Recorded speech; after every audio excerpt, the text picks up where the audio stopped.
Ano daw ba yung pagkakaiba ng visit visa at ng tourist visa?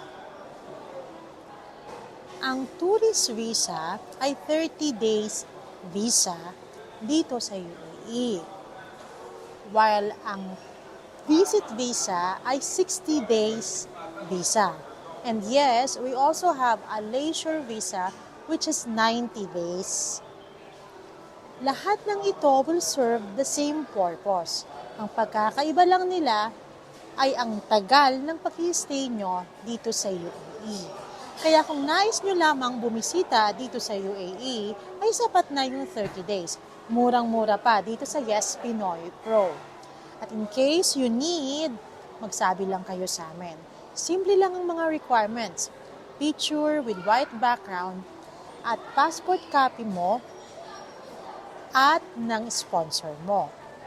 Tatandaan lamang na kapag freelance visa ka, ay kailangan mong mag-exit pagkatapos ng period ng iyong stay.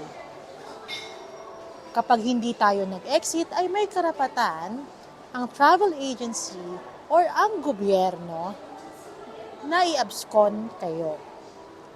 At kung sakaling ma-abscond po kayo, ay maaari kayong magkaroon ng fines na 5,000 to 10,000 dirhams. Pwera pa doon sa daily fines ng overstay. Kaya lagi pong tatandaan na mag-e-exit tuwing natapos na ang iyong 30 days visa. Ngayon naman, kung nais nyong mag-stay dito ng mas matagal, ay maaari naman kayong kumuha ng job exploration visa. Or maaari rin yung iba't iba pang visa na meron dito sa UAE.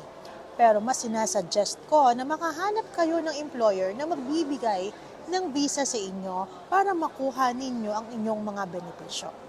Para po sa mga visit visa, wag na wag po kayo magpapa-overstay at umuwi po kayo sa ating mga bansa sa tamang panahon para po hindi kayo magkaroon ng mga issues at saka penalties dito sa bansang ito. Maraming salamat po. Follow us in YouTube, Facebook, Instagram, X, Thread, at iba-iba pang platform para po sa mga information like this related sa United Arab Emirates, visas at iba pa. Maraming salamat.